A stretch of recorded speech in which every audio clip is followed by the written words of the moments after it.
Salut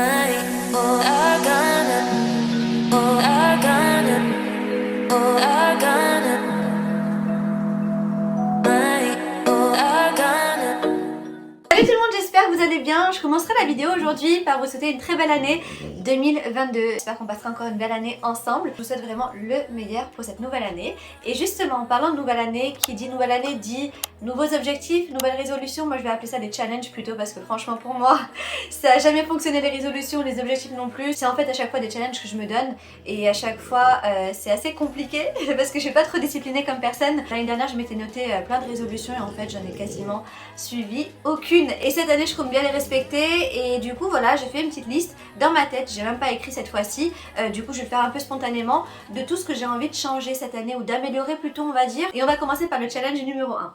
Ok, donc première chose, boire de l'eau, c'est la première chose que j'ai envie de faire, c'est simple, c'est bête, mais pour moi en fait c'est un challenge parce que je bois pas assez d'eau, je sais pas pourquoi mais je ressens pas la soif, j'adore boire des cappuccinos, des cafés au lait etc, j'adore aussi le thé évidemment, mais l'eau en fait neutre et naturelle, j'en bois pas beaucoup, je ressens pas énormément en fait cette soif et je sais pas pourquoi, pourtant j'adore boire de l'eau, c'est bon pour la santé et ça c'est vraiment l'un des trucs les plus importants qu'il faut que j'arrive vraiment à faire, c'est boire de l'eau quotidiennement, au moins 1,5 litre par jour, ce qui est assez compliqué pour moi.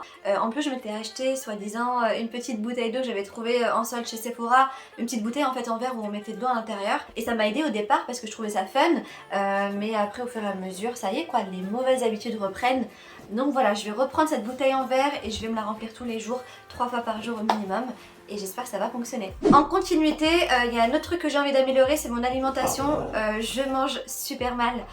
Franchement, je me suis grave laissée aller depuis le premier confinement, enfin donc ça fait 2 ans, en mars. J'étais plutôt bien disciplinée, je mangeais des légumes, je mangeais varié, etc. Et là, pour être honnête avec vous, j'ai vraiment honte de moi, je ne mange plus du tout varié. Je mange quasiment jamais de légumes, je mange que ce que je trouve. Avant, j'avais vraiment des envies particulières, je me faisais même des petites recettes, etc. Je prenais le temps de le faire. Et là, en fait, je ne fais plus rien. Je cuisine plus à la maison, j'achète souvent à manger à l'extérieur, je me fais vraiment vite fait des trucs en 5 minutes. C'est vraiment le deuxième truc que j'ai envie de mettre en place, c'est prendre le temps de manger et bien manger parce que franchement ces derniers mois mais c'est du grand n'importe quoi.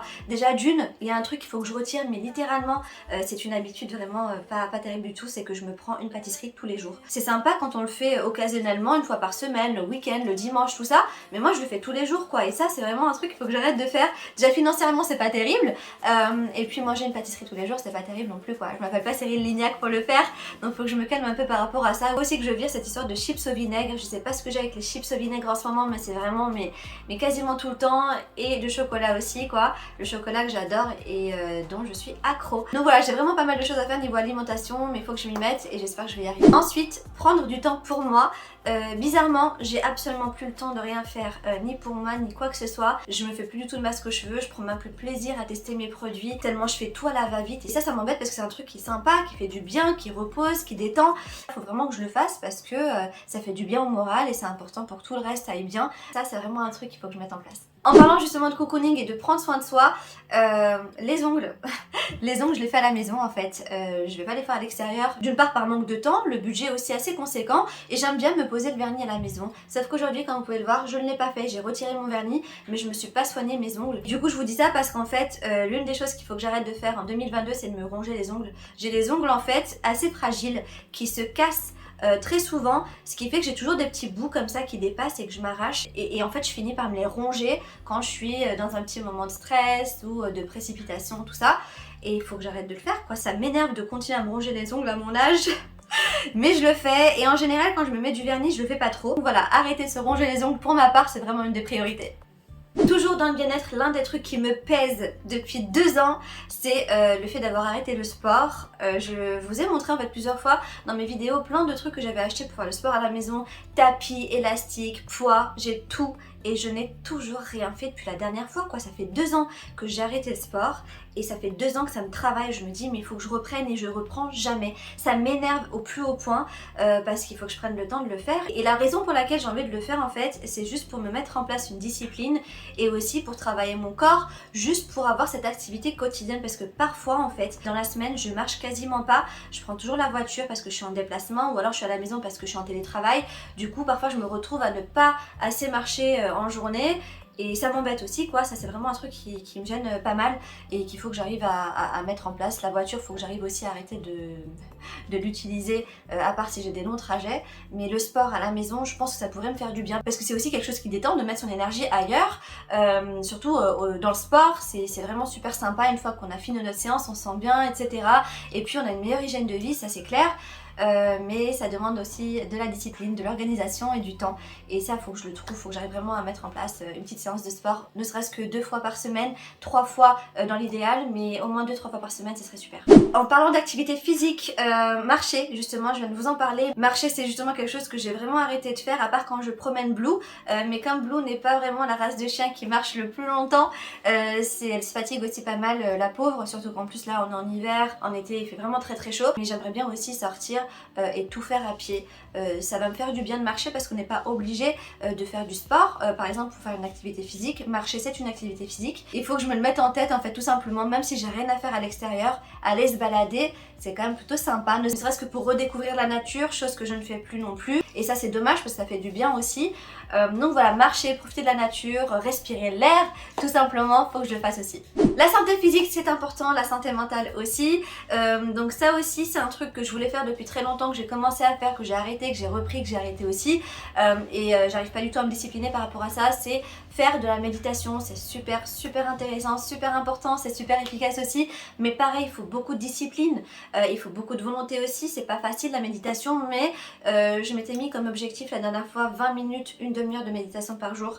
Je pense que mes objectifs étaient un petit peu trop élevés. Donc là, je vais me fixer un plus petit objectif de 10 minutes tous les jours, que ce soit le matin ou le soir. Avant, je me le faisais en fait tous les matins. Si je peux pas le soir, je me le ferai le matin ou même dans la journée, peu importe à quel moment de la journée. Il faut juste que je fasse mes petites 10 minutes de méditation par jour. C'est une gymnastique. Une fois que je serai bien dedans, j'augmenterai le temps. Mais si je pouvais déjà faire mes petites 10 minutes de méditation par jour, ça serait top. Alors la lecture, c'est aussi un truc que j'ai envie de reprendre. Je lisais énormément, j'adorais lire quand j'étais plus jeune. D'ailleurs, ça fait super longtemps que je me suis pas acheté un livre ou loué un livre papier. Et ça me manque. Donc j'aimerais vraiment bien reprendre la lecture classique, on va dire. D'ailleurs j'aimais bien quand j'étais plus jeune lire des polars, des livres suspense, etc. Des Agatha Christie, des Stephen King, tout ça. J'aime bien aussi les livres un peu girly, les livres aussi d'inspiration. Il y a plein de livres de développement personnel et d'inspiration que j'ai envie de tester. Il y a un livre que j'ai relu une énième fois il y a vraiment pas longtemps, L'Alchimiste, que j'avais adoré. Et c'est ça d'ailleurs qui m'a donné le déclic où je me suis dit non mais il faut vraiment que j'arrête et que je reprenne la lecture. Parce que ça aussi c'est bon pour le moral, c'est prendre le temps pour soi et ça fait du bien. Alors éliminer la pression, c'est un truc important aussi qu'il faut que je fasse parce que on a tendance à se mettre beaucoup la pression, à attendre beaucoup de soi, des autres, etc. C'est bien d'avoir des projets, des objectifs, mais ce que j'ai envie de faire en fait c'est d'être un peu plus gentil, on va dire, envers moi-même quand je ne réussis pas à faire quelque chose comme j'aurais voulu le faire, ou quand j'atteins pas trop certains objectifs. Voilà, il faut que j'arrête en fait d'attendre trop de moi ou des autres également. Et dans la mesure où on fait de son mieux, que ce soit bien fait ou pas, c'est déjà pas mal. Et voilà, je pense que l'indulgence, c'est assez important. Et ça, il faut vraiment que je me le mette dans la tête. En parlant justement de pression, d'indulgence, YouTube. Ça c'est vraiment un truc qu'il faut que j'arrive à régler. Donc depuis que j'ai commencé ma chaîne YouTube, ça fait 2 ans, je me mets quand même pas mal la pression parce qu'en fait j'ai commencé YouTube spontanément comme ça, sans connaissance du tout. Je l'ai vraiment fait juste pour partager avec vous, pour échanger sur divers sujets. Je savais pas du tout en fait à quoi m'attendre à la base. J'ai quand même commencé YouTube super tard et spontanément. Donc voilà, je m'étais pas trop préparée à ça. Après, je vais être honnête avec vous, YouTube en fait c'est pas du tout un objectif en soi, dans le sens où c'est pas mon métier. En fait je ne gagne pas ma vie avec YouTube et je ne cherche pas non plus à gagner ma vie avec YouTube en fait.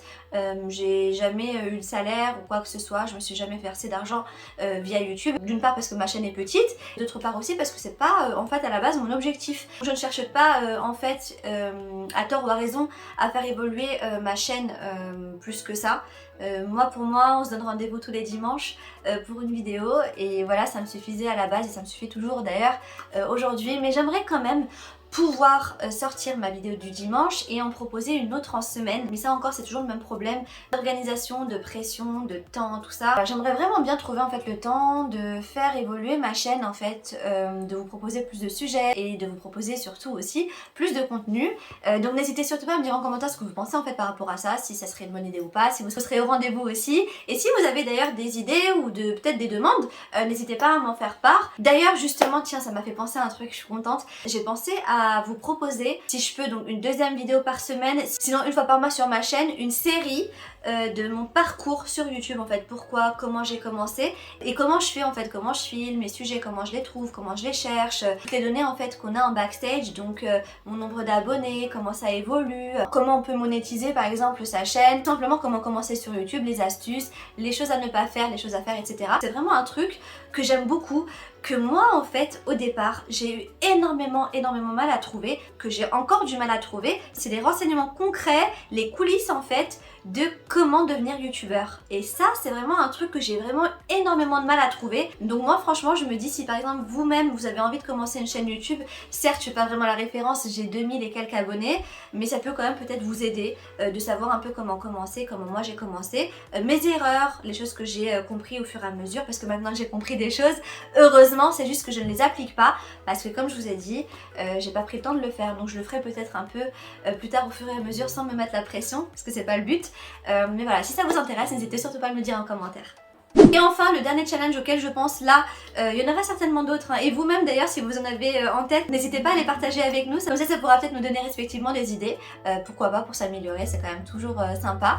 Donc oui, je vous disais, le dernier truc que j'ai envie de mettre en place, c'est tout simplement de profiter de l'instant présent. Ça c'est vraiment un truc qui m'importe au plus haut point, parce que je suis tout le temps dans le passé en général, en train de penser à ce que j'ai fait, que ce soit en mal ou en bien, ou à ce que je dois faire ou que je n'ai pas encore fait. Il faut vraiment que je pense au présent et que j'apprécie les choses telles qu'elles sont et telles qu'elles viennent. Ça c'est vraiment ultra important, parce que ça nous torture l'esprit à chaque fois de penser aux choses qu'on n'a pas faites ou qu'on a mal faites ou qu'on compte faire et qu'on a du mal à faire. Ce qui est important, c'est de savoir ce qu'on a déjà réussi à faire et ce qu'on a devant soi. En gros, il faut que j'arrive à apprécier les choses telles qu'elles sont et telles qu'elles viennent à l'instant présent. Voilà pour les objectifs, challenges, résolutions auxquels j'ai pensé en fait pour l'année 2022. Je ne les ai pas encore écrits. Là, j'ai partagé ça avec vous spontanément. Si je pense à d'autres trucs, je vous les mettrai en barre d'infos, et vous-même d'ailleurs, n'hésitez surtout pas en commentaire à partager avec nous vos résolutions, challenges, objectifs pour l'année 2022. Voilà, sur ce, plein de gros bisous. Je vous souhaite encore une très belle année 2022. Plein de belles choses, beaucoup de bonheur surtout, et que tous vos rêves et vos souhaits les plus chers se réalisent. Je vous dis à très vite pour une prochaine vidéo, et surtout en attendant, prenez soin de vous. Mouah, salut!